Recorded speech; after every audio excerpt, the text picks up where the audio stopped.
One summer, 11-year-old Maya and her 4-year-old younger brother Kota are sent to their grandparents' home in the countryside for the very first time. Spending a lot of time with their grandparents is not exactly what Maya usually looks forward to because their grandparents are very strict and superstitious. Their grandma usually tells them, "If you don't behave, the mountain elves will take you."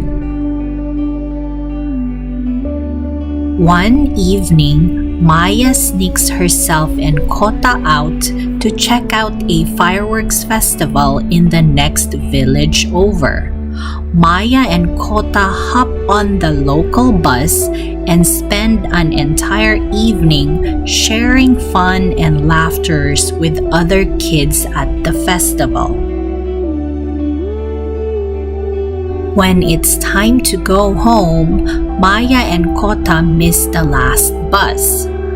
To make the situation worse, it also starts pouring heavily. Kota starts to cry. Maya scolds him but quickly hugs him to calm him down. At the bus stop, Maya prances back and forth endlessly, driving Kota nauseous. She is anxious that she and Kota might not be able to get home tonight, but also more anxious about what their grandparents are going to do to them as soon as they do get home. Suddenly, a very loud thump on the ground rendered Maya and Kota to scream and jump off their feet. It's a bus that seems to just have fallen off the sky and landed right in front of Maya and Kota's bus stop. But it's not just a regular bus, it's a caterpillar. It's a caterpillar in the form of a bus. It's a caterpillar bus. The caterpillar bus turns its bright, blinding headlights at Maya and Kota. Maya and Kota are hugging each other, shivering in fear. The caterpillar bus gives them a huge grin and opens its doors. "Get in, I'll take you home," the caterpillar bus driver yells over at Maya and Kota with a smile. His eyes disappear when he smiles. The driver is a young gentleman but much older than Maya, with pointy ears and a green pointy hat. He appears to be in his late teens. Maya and Kota just stare at the young driver, wide-eyed, jaws dropped open and frozen in place. So the caterpillar gently scoops and shoves the siblings into the bus with the end of its fat, soft, squiggly body or tail. "Hang on tight, it's going to be a wild ride," the young driver yells once more before stepping on the pedal. As soon as he steps on the pedal, the caterpillar bus is sent jumping off the ground.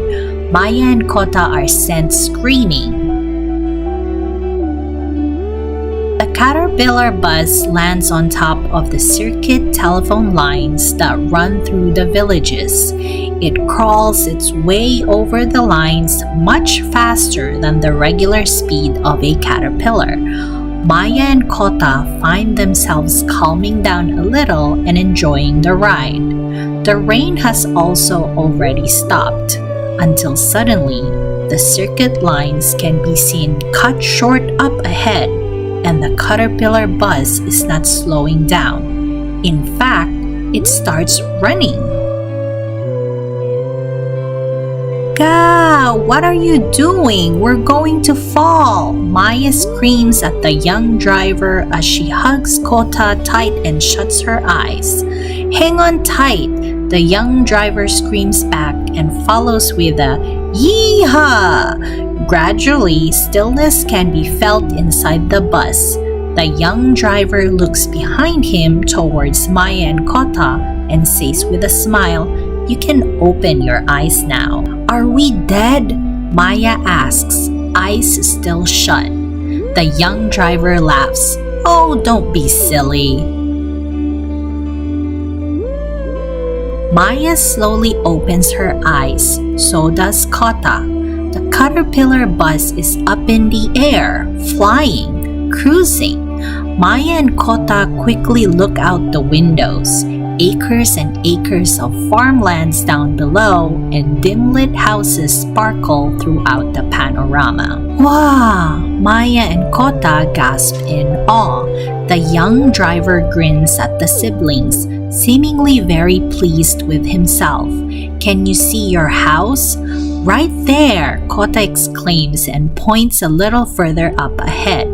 "All right, here we go." The young driver starts to speed up the caterpillar bus once again as it heads for Maya and Kota's grandparents' house. The caterpillar bus drops Maya and Kota off the bus stop close to their grandparents' house, but the siblings are reluctant to get off the bus. "What's the matter?" Our grandparents are going to punish us. I don't want to go home," Maya exclaims. "I don't want to go home," Kota echoes his older sister. "Can't we just come with you for another ride?" Maya requests. The young driver grins nervously and scratches his head. "I would, but I'm afraid I can't do that tonight." Maya and Kota both sulk, looking down at the ground. "You see this red telephone over here? Why don't you try dialing your grandparents' number?" the young driver suggests to Maya. "No way! They will yell and get mad at us. Or worse, send us to the mountain elves." The young driver snickers at Maya's reasoning. "No, just trust me, okay? Just dial it. What will happen if I dial it? They won't pick up, I promise." Maya heads towards the red telephone at the front of the bus. She picks up and brings the handset to her ear and dials her grandparents' number. Kota closely follows his older sister and clings onto her leg. As soon as Maya dials the last digit, she and Kota are swooped into the handset and disappear like bubbles from the bus. The siblings are sent screaming as they pass through the longest, most winding, and closed red water slide they have ever been on their entire lives. Except the slide is not really a water slide. Inside the slide is the night sky, with galaxies of stars illuminating the entire perimeter. The body of water is actually a river, and Maya and Kota are flown down the river on float tubes. The river bands are crowded by beds of flowers in all kinds of colors and shapes. Inside the slide feels like an entirely different world. Maya and Kota's all-gasping moment is interrupted by a loud telephone ring. The next thing Maya and Kota know, they are getting forcibly pushed out of the slide by the river's strong current. Then Maya and Kota come out of their grandparents' telephone handset, landing with a thump on their grandparents' tatami floor. The siblings are finally home. The next morning, Maya wakes up tired and dreary. She barely slept last night with her mind filled with queries and anxiety about her and her brother's recent stunt. Surprisingly, however, her grandparents are acting as if nothing ever happened. Neither are they mad nor worried. To Maya, it strangely feels like a usual morning in their grandparents' countryside home. As Maya and Kota have breakfast with their grandparents, a visitor in a light green run-down Volkswagen minibus arrives at their engawa. "Ah, Caterpillar is here," the grandma exclaims. "Caterpillar?" Maya slowly repeats. "Caterpillar bus," Kota exclaims, pointing at the visitor's minibus. The minibus is fully painted with a caterpillar coming out of its cocoon design. "Maya-chan? Kota-kun? This is Daichi-kun. He will be delivering as caterpillar cocoons regularly this time of the year. Time to weave some silk kimonos," the grandma introduces the visitor. "Good morning, Maya-chan, Kota-kun. Nice to meet you both." Daichi approaches the siblings and gently pats their heads one at a time with a friendly smile. His eyes disappear when he smiles. "You're the caterpillar bus driver," Maya exclaims.